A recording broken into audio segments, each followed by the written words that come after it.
crush too soon? It's a little more than crush. It was, I believe the word was obliterate. Yeah. Oh gosh, what a horrific death. It's not funny. It's terrible, but I'm nervous laughing about it. You know, it's okay. It's funny. What, 3 months out? Mm-hmm. That's the cutoff time now. It's mostly just terribly sad. Yeah. It's terribly horrible. It's like, there it is, that funny feeling. It's like that. Ooh, you know. Ooh, Bo Burnham reference. Yeah, it's a Bo Burnham reference, but you know what? He's onto something. Welcome to the Works podcast, presented by Scareworks. I'm your host, Samuel Ashkenazy. We've got a new episode every month featuring an up-and-coming local artist, and today we have a very special guest, writer, director, and art director Cori Schimko. But first, a couple updates. Passion Fruit Nick's story is now available on YouTube, so if you never got the chance to see it, go check it out right now for free. Scareworks is going to be making some big moves. In the next few weeks, we're going to be announcing some new projects, ways to get involved, and some future events in the New York area. To stay connected with the latest news, subscribe to our newsletter on scareworks.net. That's SCAREWORKS.net. We need your help to grow, and we could only do this with your participation. If you want to see more Scareworks content, please go like this video and subscribe to our channel below. Without further ado, Cori Schimko is a multi-talented writer, director, and art director. See her work on upcoming projects like The Undead or her own short film, Molda, which you could find updates for on her website at CoriSchimko.com or on her social media tags at Scary Warhol. Cori, welcome to the Scareworks podcast. Thanks for having me, Sam. You have hands on your shirt. I do, yeah. Me and Mina are actually friends of the show. We're going to a show tonight. Is that what the human centipede looks like climbing up a tree together? Oh God, that's a horrifying image. No, this is just an album cover. Seeing Icy Stars tonight. I like it. It's gonna be fun. It's gonna be fun. I don't know if they'd like the comparison to Human Centipede. Well, it's kind of their fault. They didn't do enough homework. So. Yeah, you're right. You know. An unfortunate comparison. It really is. It's an unfortunate look now. You know, now I'm like, maybe I should change the shirt. For those of you who can't see, I'm wearing a shirt with a tree on it, and behind it there's a bunch of hands grabbing the tree from the back, like they're giving it a big hug. And Cori saw the Human Centipede when she looked at it. Okay.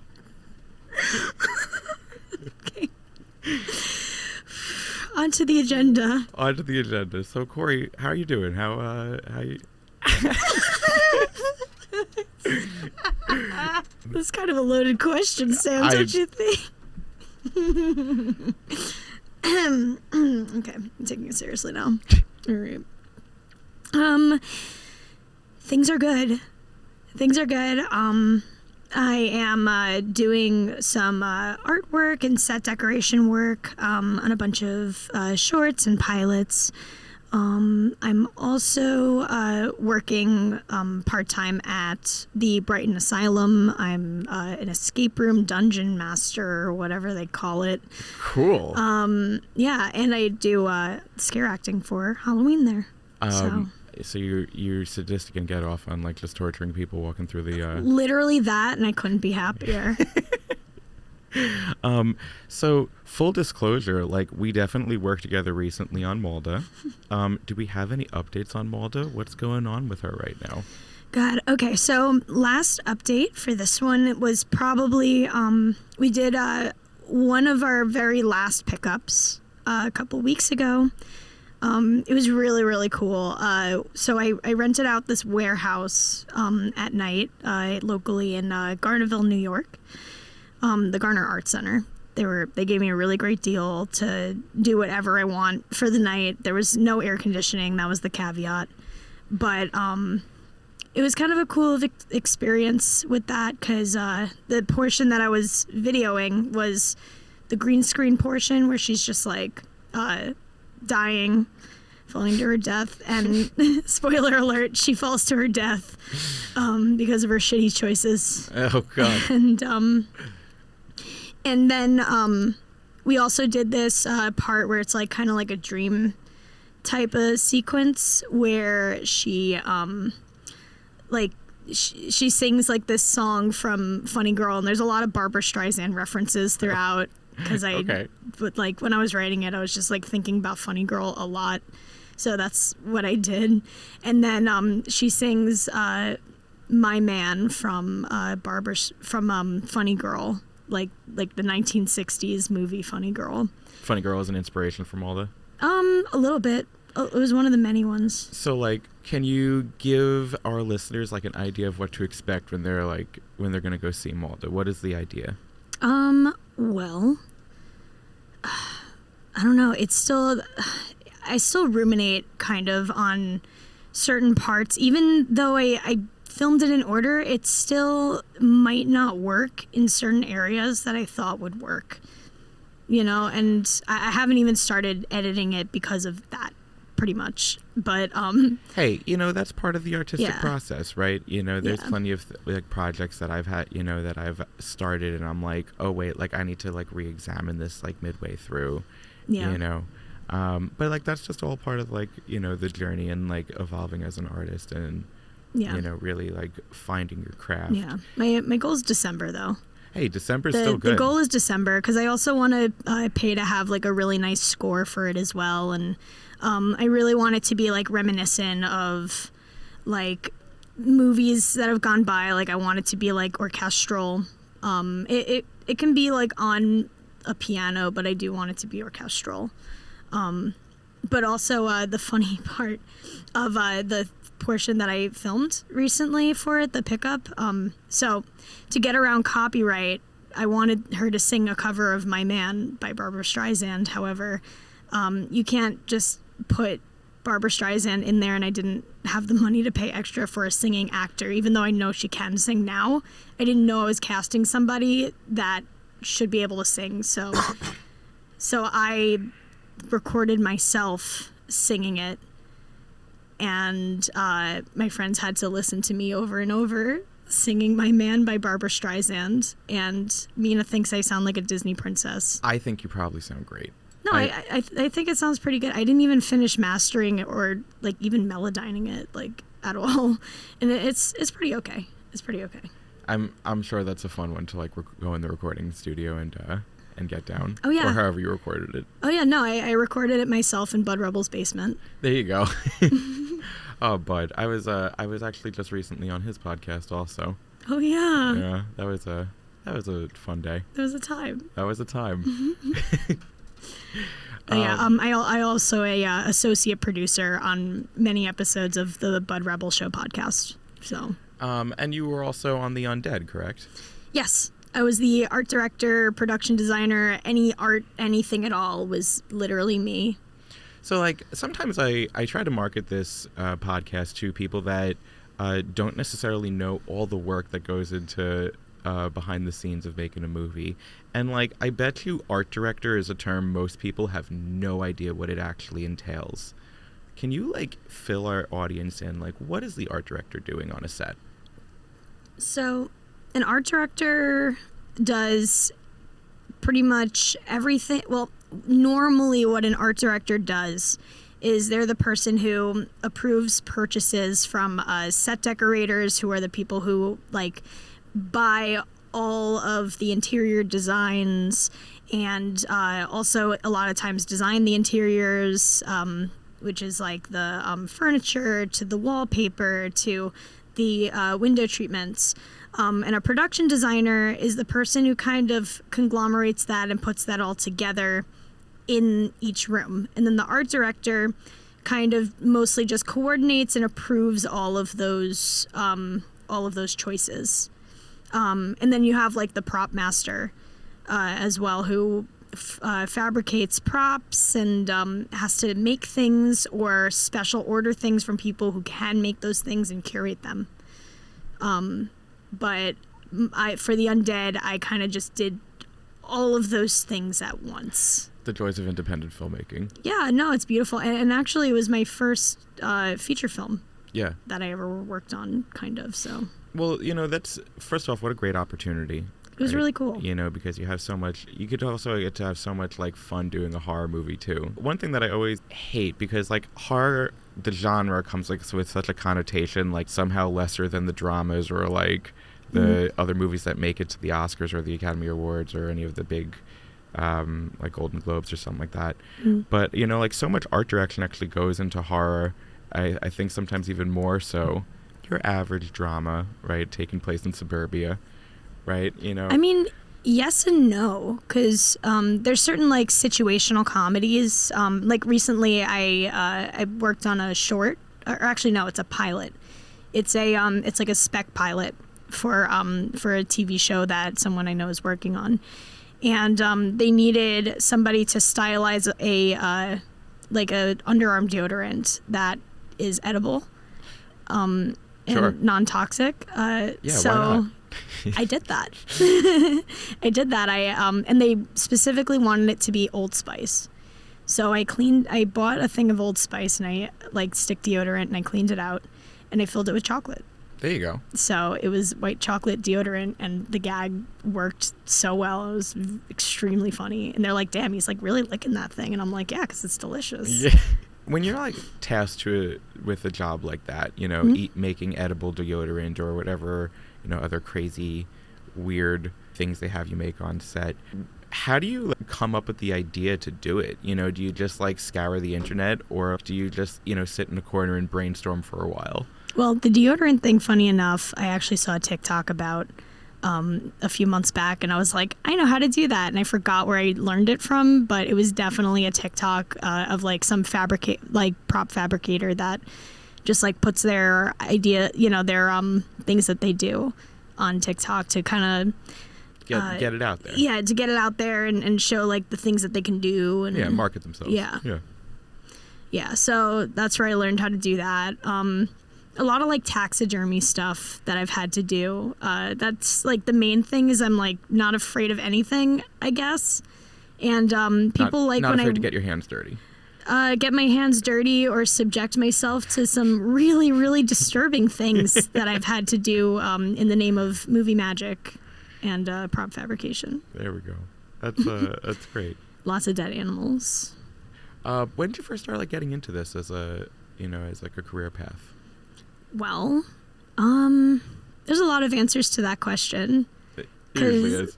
I know. Well, like some people are like, oh yeah, I figured it out when this happened and that happened. And it's like, nah, like, I started out in theater, but, I also, like me and my sister used to make videos together a really long time ago. I think I saw one recently. Yeah, that was one of our, later videos, if you can believe it.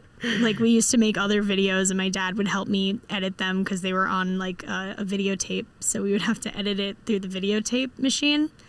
And back in the old days, kids. Back in the old days, and I would like, you can hear me yell like cut and action in the background of like all of them, and I was like, God, I must have been like 10 years old. I have to say, your sister in the last one really did steal the show with the dance moves, though. Yeah, because I directed her to do it. Yeah. I showed her how to do it, and I said, this is what you got to do, and she's like, okay, and then she would do it, and it was just so funny, and Okay, so for people who don't know, this is a video of my sister who is 3 years younger than me. At the time, she was like 10 years old. I was like 13. Now she's 23 years old. But we were doing like this parody of the Poker Face music video, Lady Gaga. And she does like these like sexual moves like coming out of our parents' pool and dancing around and like moving her butt, and she's so awkward. But it's so funny and so golden. But my parents actually got flack about it, like because I posted it. Yeah, they were like, you let Hannah do all those sexual moves. I'm like, Hannah's 23. Hannah's an adult now, and you're worried about a video from 2009 that me and my sister made together. Oh, she's so cute in it too. It's like, I know, it's so funny. That's a good video. I made her like pretend to lick like a brain that was like an eraser or something. The point where she's getting out of the pool is like, it's almost like robotic, Like, it's like so stiff. Because I told her to do the Lady Gaga video. I was like, because we loved Lady Gaga. Yeah. We were so. Well, that was so like right. obsessed That with was her. like peak Lady Gaga. You know, that's when she was like hitting the scene, and really, you know, you couldn't escape her. She was on every radio station. It was like 2010. Yeah. And that was like, I think, the summer after the 2009 VMAs, I believe. Yeah. So this was like summer of like 2010 or something, and I made her like come out of the pool in a little, like, she wasn't in a bikini or anything. It was like a wetsuit, and but she just like zipped down her like, I don't know, bathing suit topper, just like so so weird. Yeah. So an adult did not force my sister to do that. I did that as a child, and my sister was also a child, so it was children doing children things. Just messing around behind a camera. Anyway, we digress. Yeah, and of course. But yeah, so I would say I used to make a lot of videos, and I would edit them on Windows Movie Maker, and I always liked being on screen. I also liked being on stage. And then I was kind of discouraged a lot from entertainment for a really long time, mostly due to people like telling me that I'm not skinny enough, I'm not blonde enough, I don't look American enough, whatever the heck that means. These were the years before Kim Kardashian and like the Kardashians came to the scene. Like, they look Armenian as hell. So they kind of like really, they're like the best and worst thing that's ever happened to my career. That's quite a statement.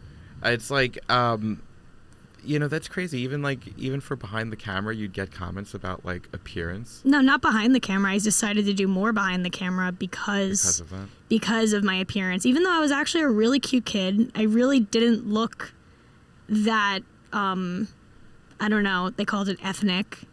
But I guess when you put me next to like Paris Hilton, I look ethnic. I don't know. That was the answers that I got for a really, really long time.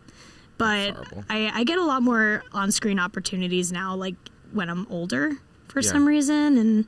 And but I mentioned that because things have changed a little bit too. Things have changed a lot because people want to see themselves on screen, and people don't really like care to see people who are super classically beautiful. And I actually listened to this interview with what was his name? He was in Tootsie. He played the main role in Tootsie. Was it De Niro? No. No, it wasn't De Niro. But we're both frantically looking it up now. Goodness. But anyway, so the main person in Tootsie, Dustin Hoffman, right? So he was fabulous in that movie. Highly recommend it. 1982. And one of his issues was, so they had to get him in drag. And when they got him in drag for the first time, he's like, he looks in the mirror and he tells the makeup artist, he's like, isn't there a way you can make me look more beautiful? And the makeup artist says, honey, that's as good as it's gonna get. And Dustin Hoffman, in complete dismay, was like, oh my God, like, what have I been saying to women and treating women like over these years? If this is as good as I can get, other women that I consider not hot, like, that's as good as they can get. So who am I to say anything about anyone's appearances? And he went through a whole like crisis because of that movie, not through gender, but more about like appearance and vanity. Yeah. And so he says, well, the people who are interesting women, he calls them, not ugly women, because he's retired the word ugly, but he calls them interesting women. We should have more stories about interesting women. And I guess I can kind of say that about my art. That's really this was a much older interview. So I think this was from like maybe the late 80s, early 90s that he was talking about this, and I guess all of it was really just lack of a better word or better understanding of anything gender, period. But I bring a lot of that into my writing, and a lot of the art that I try to make, like specifically for Malda, like I wanted somebody who kind of like looked like more Semitic, and somebody who kind of like looked more somebody that you would say, oh, like you're too ethnic looking to be in my film. But I kind of want that.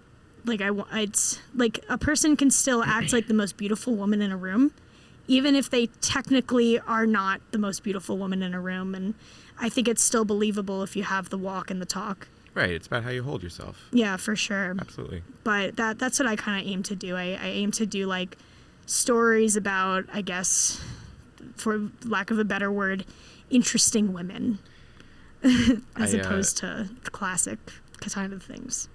Yeah, God, that's a crazy interview to share, right? It's an interesting anecdote. Yeah. What you take away from it is definitely a lot of things. Interesting women. Layers. That's makes my skin crawl a little bit. But, like, he's a man of a certain age. Yeah, I get it. By that point. And, I mean, that's a huge step for somebody who's worked in Hollywood, who's probably kissed the most beautiful women. Yeah. Like, literally ever, honestly. And, like, that's a huge step to take, especially to see it in yourself, being like, oh, as a woman, that's as good as it gets. So I must be just an interesting woman. I'm not a beautiful woman, but still a woman of worth. Yeah. What are your thoughts on the strikes going on right now? You want to talk about that at all? Sure, I can talk about the strikes. Yeah. I'm not in SAG, so I can say whatever I want about the strikes. Yeah, I mean, same, pre-WGA right now. Yeah, well, I'm of course very much for the strikes. Yeah. Like, sure, it's kind of cut my work, like, in half. And I've had to do a lot of other types of work in lieu of the work I normally do. But I know in the end, it's going to be worth it. And we shouldn't be replaced by AI. AI should, be maybe like a tool. Yeah. Like AI is a really, really fascinating, cool tool, but there are a lot of like inethicalities about the use of AI and the way that entertainment wants to use AI. And it's for sure unsettling. Like me and I was watching a video. And me and Mina were also talking about it as well the other day, and we saw that you can kind of basically digitally clone somebody. Yes. Into like their entire being and scan them, and then you can use their entire being. That was essentially one of the proposals in the SAG-AFTRA deal that obviously did not happen. But, one of the things that they were saying is that, they want background actors to essentially come in and just get scanned for a day and only get paid for that day of being scanned. Mm-hmm. And then their likeness is owned in perpetuity. And they could just be put and placed into whatever movie digitally, recreated into any humiliating or compromising position. It's violating. Very, and it's also it's honestly like a...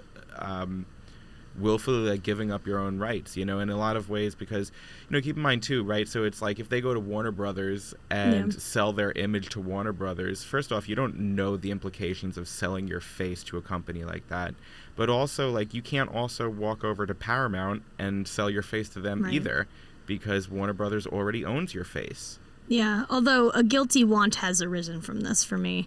I've been going through home videos, and I've been seeing pictures or videos of me from when I was an infant, but also 1 and 2 years old, and I'm just so cute. I'm I really want to AI replicate of you my babyhood, because I don't think I've ever seen a baby that looks like me, and I guess adore me in a weird way. Yeah. I'm I want a baby that looks like me to be the baby in something that I make. Be cool. That would be so cool. Talk about an autobiographical work, right? Yeah. Well, also, I wouldn't have to get somebody to use their baby, because a lot of people are really, protective of their children, which is, I think, great. I get that. In that instance, I get that use of that as a tool but, truthfully, we already have, the dolls that are, the little creepers that are, that 30 Rock called them, and it's creepers. The little creepers, yeah. It's just these little realistic babies that, Renesmee. Yeah, and I personally I'm always more of a fan of having something practical.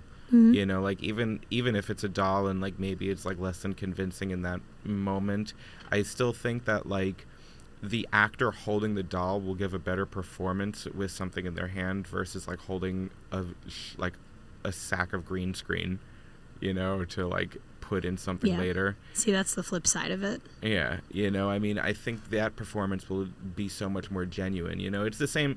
I always argue that it's like the same difference with like Jurassic Park versus Jurassic World. You know, it's like, you know, the puppet of the Tyrannosaurus Rex sticking its head in the car of Jurassic Park is frightening because it's heavy, and if it falls, it could kill those kids. Yeah, it's messed up. You know, but it's like Chris Pratt running away from a tennis ball on a stick is like really hard to like feel genuine fear for, you know? I mean, yeah. Yeah.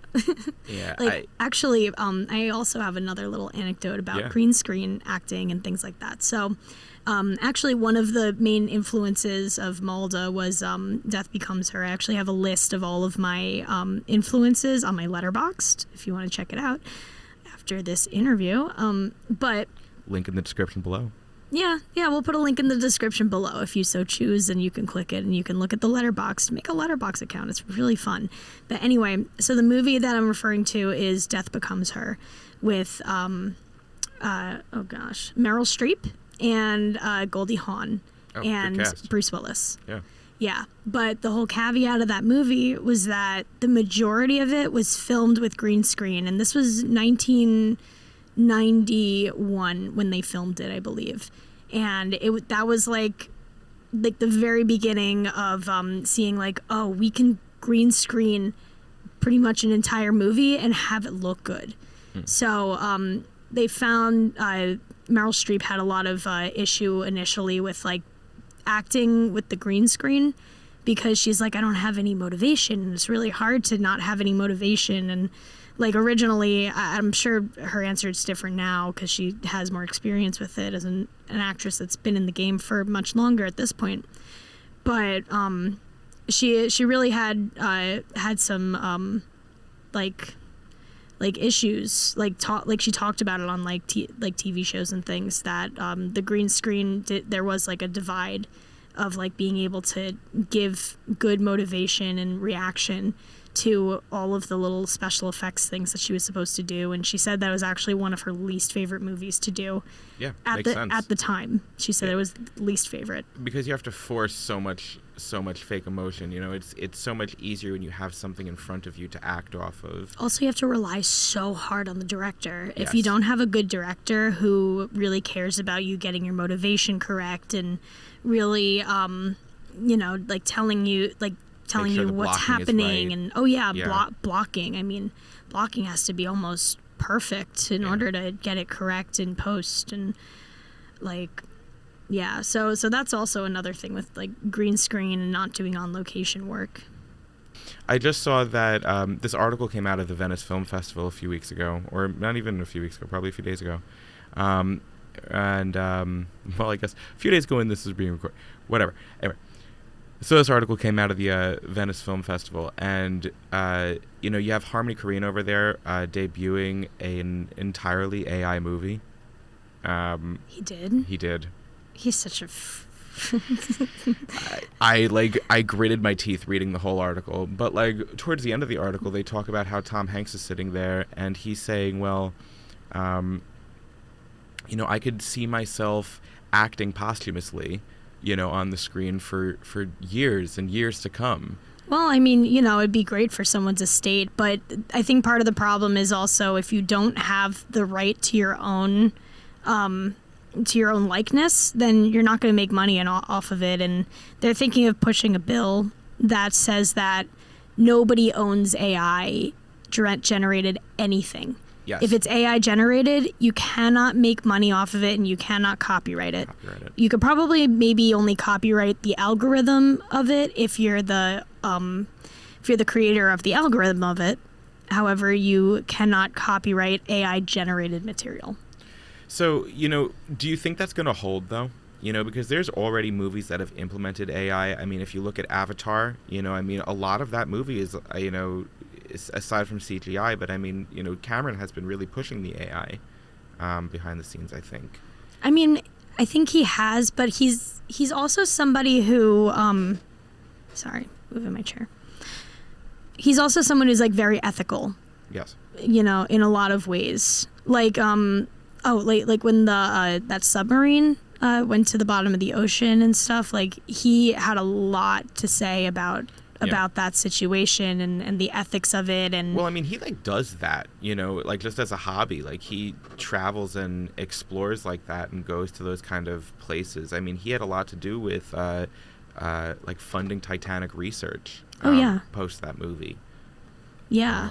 No, it's really fascinating. I saw like a whole like video about it. There's a lot of information regarding that. Like it was like a TikTok about like James Cameron's whole everything with Titanic and how he like kind of spearheaded like ethical research and like being like oh, we should check this out. We gotta put money into this and you know, before it goes away, and also just like getting the equipment with the ability to do it, which is expensivo. Yeah, like, I mean, you saw what happened to the when you cut corners. Crush. Too soon? It's a little more than crush. It was I believe the word was obliterate. Yeah. Oh gosh, what a horrific death. It's not funny, it's terrible, but I'm nervous laughing about it. So I mean, with this, you know, with the strikes in mind, I mean, where do you see what do you see yourself doing in the future, in the near future? You know, what are your projects looking like right now? Well, I do really want to join the union at some point, but it seems to be very gate-kept at this point, at least in New York. That's not true of all unions all over the United States. I know I have a lot of friends who are around the same age as me who work on just as many productions or just as little productions as I do, and they're part of several unions of sorts. I'll probably join like the scenic union first. That's local 600, I believe, because they're a little bit easier to get into. But every union that you join, you do have to pay money just to just to take the test. Oh yeah. Like, you can there's dues, of course, but just to even get into it in the first place, like you have to like shell over like $2,000 like ASAP, you know. Like, you sign a paper, they're like, okay, $2,000, and you have to do it all at once. Yep, because everything costs a lot of money these days. Yeah, everything. And nobody wants to pay you the money to That's right. do any of that. So, you know, I saw this not to specifically call out Apple here, because they're all kind of, you know, part of it, but you know, Apple's coming out with this new show. And I don't know if you saw this, but it's Monarch Legacy of Monsters, and it's like they made a TV show out of Godzilla, and this thing looks massive. I mean, there is so much money on that screen. Like, the effects look completely cinematic. Really? Oh my God! I mean, like, it looks just phenomenal in the effects. I mean, I don't know how the writing's going to be. Those movies have been kind of, you know, up and down. But I mean, like, the effects look incredible. And, like, I can't help but sit there and go, like, you must have dropped so much money on that show. And yet, you know, I mean, there's a little bit of movement on, like, you know, telling people how many views the shows are getting on the streaming platforms now, which is something that originally they weren't doing and had no intention of doing. But even so, like, that show that's definitely going to make money, and that cost a lot of money. A lot of those people aren't getting residuals on that right now, you know. Right. And it's like, I can't even imagine, you know, the cost of that show, and yet somehow they're part of this group of production companies that are like, we just can't find the money to give you guys residuals. You know, we just don't know where it goes. I mean, the girlies on Orange is the New Black, you know, not the established girlies like Natasha Lyonne or anything. They haven't said anything specific. Laura Pepperton or whatever. Mm-hmm. But oh God, I forgot what this actress's name is. But at the time, she was like a newer actress on the scene. She was also in Waitress the Musical as well. But she was a new girlie on the scene, and she showed everybody, like, last month what her residuals from Orange is the New Black were. And she was in multiple episodes and, you know, for multiple years. $5. Yep. $5. Yep. For somebody who starred in a hit Netflix TV show, a beloved character. I mean, wasn't something similar also reported for Squid Game? Right? Weren't the people in Squid Games like barely compensated either for Yeah. You know, in residuals? I mean, I think like the highest earner in residuals for Squid Game was like $550, and it was like their number one television show. Oh yeah. Also, Netflix goes around saying that oh my God, their new piece of rhetoric is it has to be a Netflix approved camera in order to be submitted to Netflix. Right. So, yes, I've seen that. I don't know what a Netflix approved camera is. They've got a list. Like, beyond me. As long as it doesn't look like you shot it on a non-Netflix approved camera, then it's fine. As long as it's broadcast quality, yeah. Like, who are they to say, like, that your stuff looks like garbage? Yeah. When you're working on your own stuff, your own projects, when you're writing, directing, what are the inspirations that you really draw heavily from? So, originally, everything I do is very... probably to even a fault, derivative of just everything I've ever watched. Like for Malda, there's very obvious references to Whatever Happened to Baby Jane. Like literally a word for word reference. There's even a Britney Spears reference hidden in there, kind of like, you know, making a narrative on that like starlet push too hard sort of narrative, and you don't know what's happening behind closed doors in their personal life. That have contributed and that sort of thing. And there's also a lot of reference to Ari Aster's short, Basically, starring Rachel Brosnahan, which is it's an older short film. It can be found on YouTube, but the writing of it, that was like one of the first things I was like, oh, you can write something kind of disturbing and commentary, but you can also make it funny.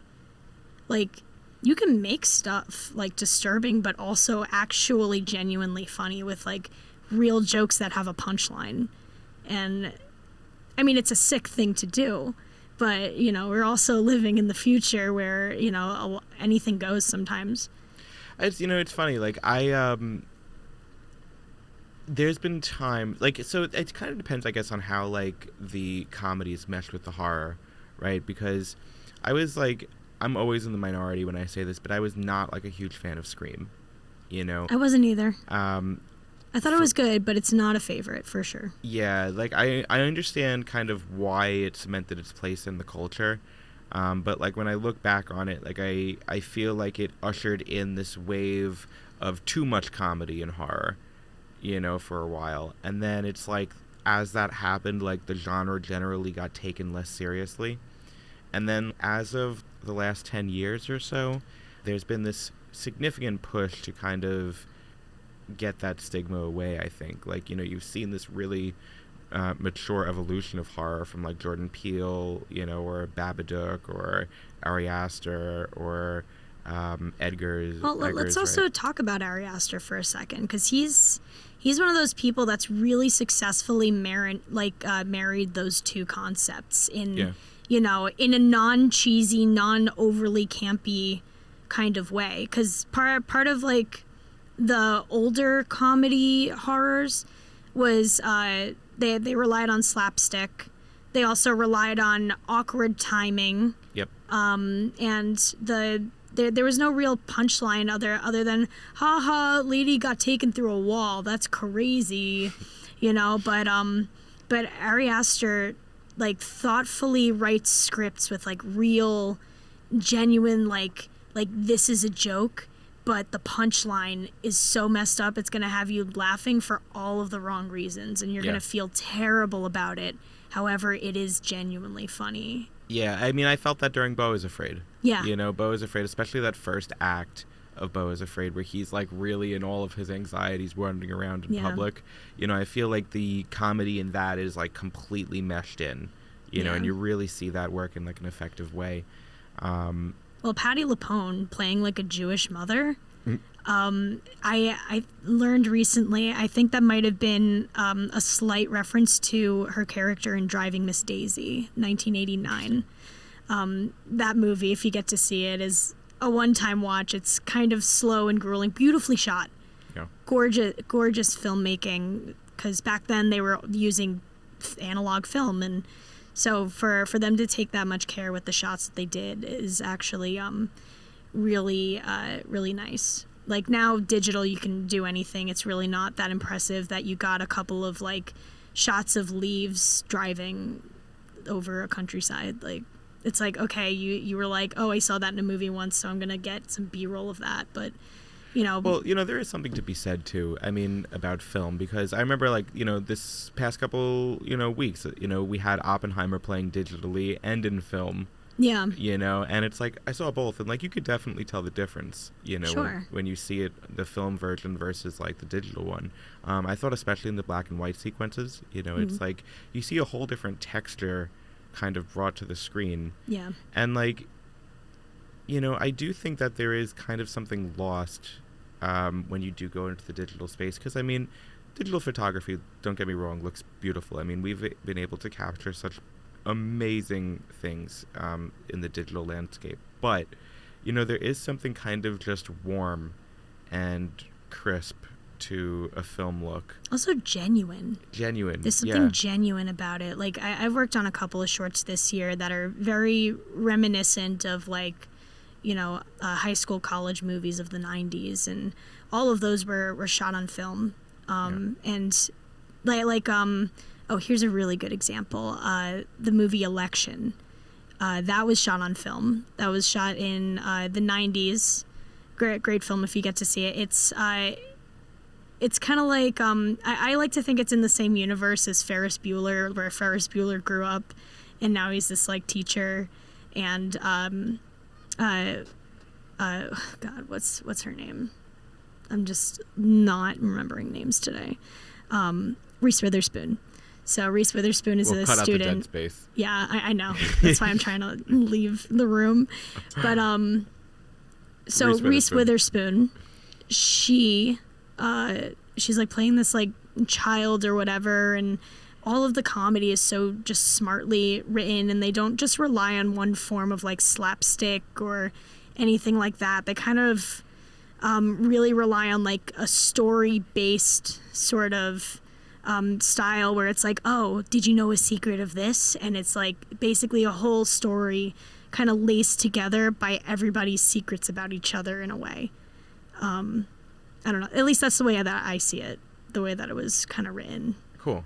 But anyway, I'll have to check it out. Yeah. Anyway, but the coloring in that is really awesome and very reminiscent of a time that I really wish still kind of exists. Like this is like the same year as Cruel Intentions, and that sort of color scheme and type of like theming.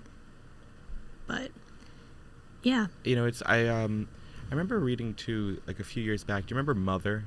Yeah. Darren Aronofsky's Mother. They actually shot that on film. I don't know if they shot the whole thing on film, but I know they shot certain sequences of it. It's beautiful, but it was very slow. It's like I get that was a divisive movie for the audience. I like that movie a lot. But one thing that I remember reading about when like post that movie was the sequences or the whole thing that they shot on film. They had trouble like finding editors for it. Because film has like become, or at least at that time, film had become like such an unused medium. Is basically dead. Yeah. Analog is dead. And it's like, it's almost next to impossible now to even get like authentic film in a movie, because there's so little studios that do it still. Not to mention the fact that it's probably more expensive too.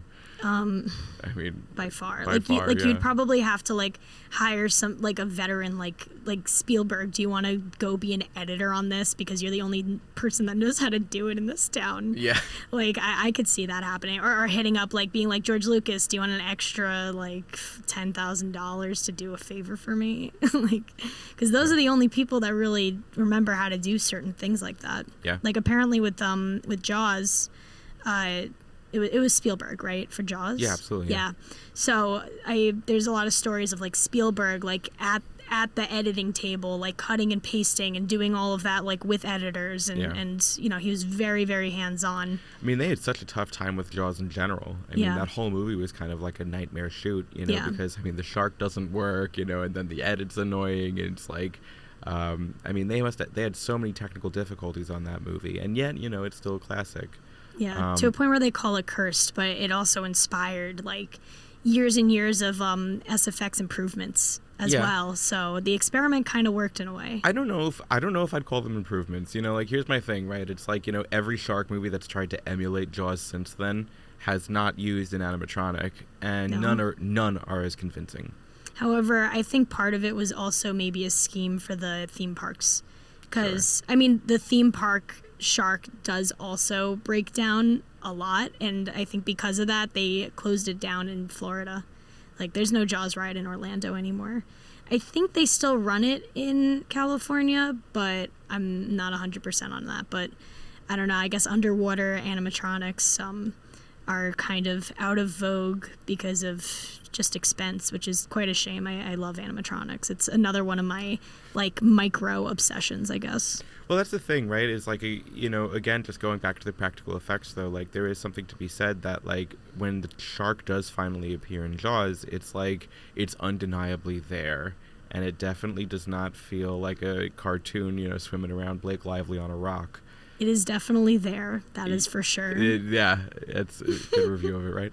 But I mean, like, it's undeniable, you know. It's the same, you know, when you, like, for me, like, a few years ago, Alien Covenant came out, right? You know, and I actually liked that movie. I didn't think, you know, as far as sequels go, you know, they've definitely seen worse. Sure. But you know, when you compare the Alien in Covenant to just the Alien in the original film, you know, the Alien in the original film is like a 7.5 foot tall guy in a costume. Right. You know, it's like, it's there, and it's a great costume, and like, if you're Sigourney Weaver, that's terrifying.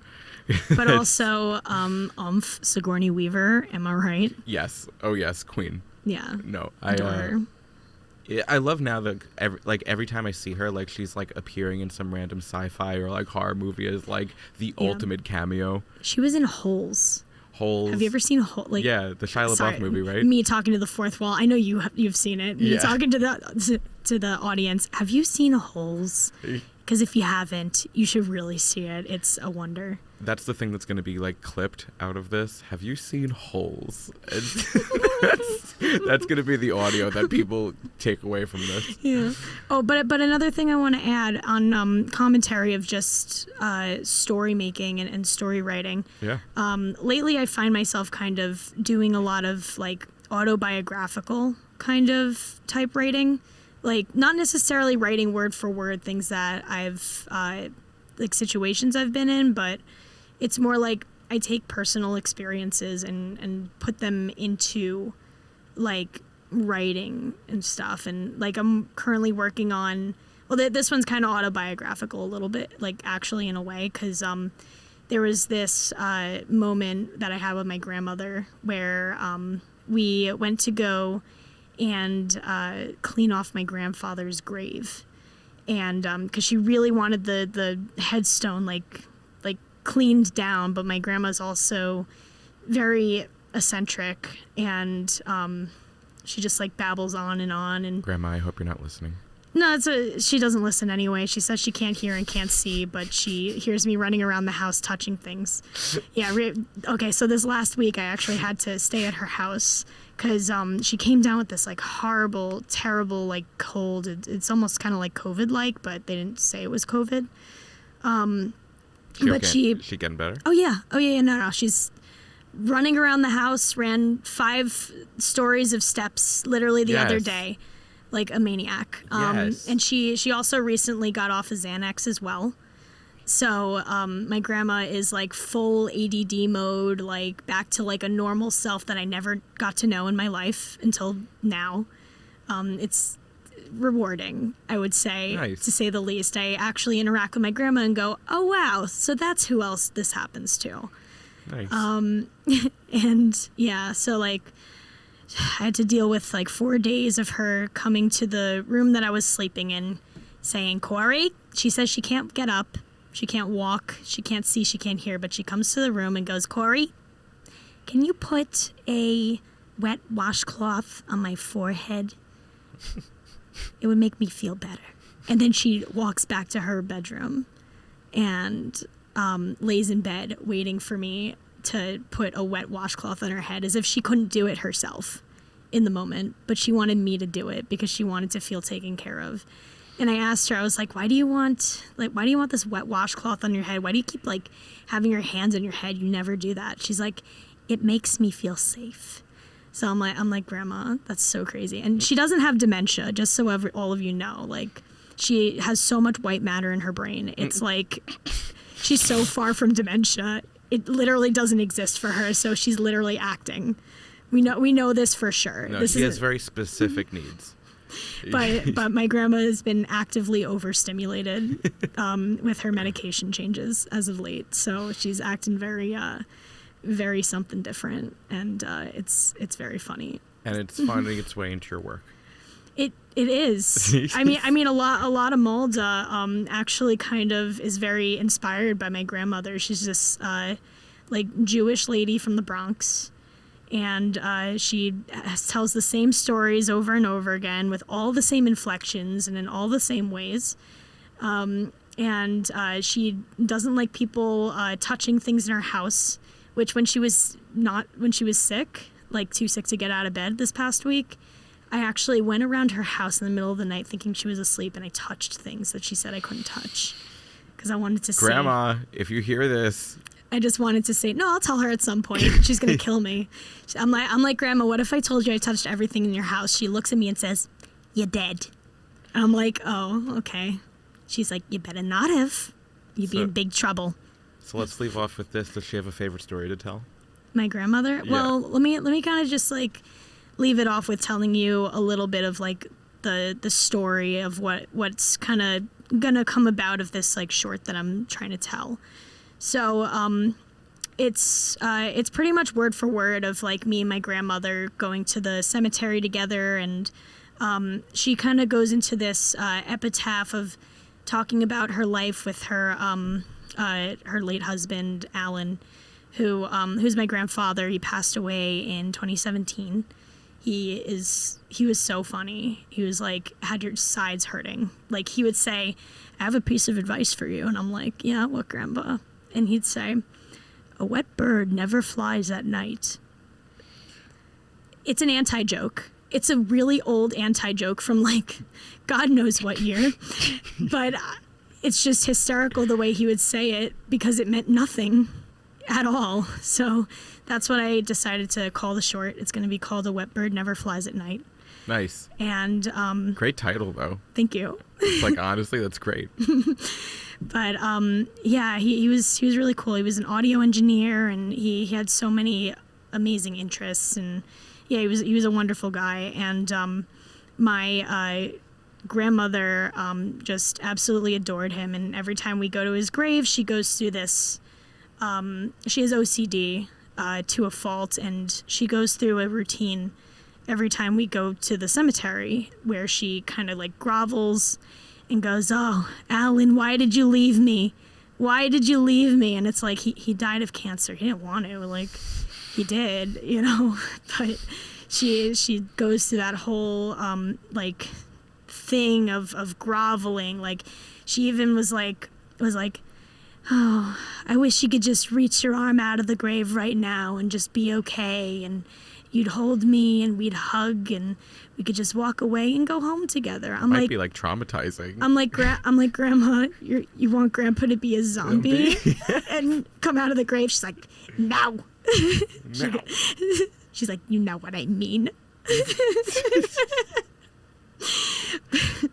But it's moments like that with her that just she's so funny and just so naturally campy. Like, she's not even trying to be funny. She's just genuinely just so silly. And then the second part of it, I really want to do this thing. My dad gave me the idea to get to interview her.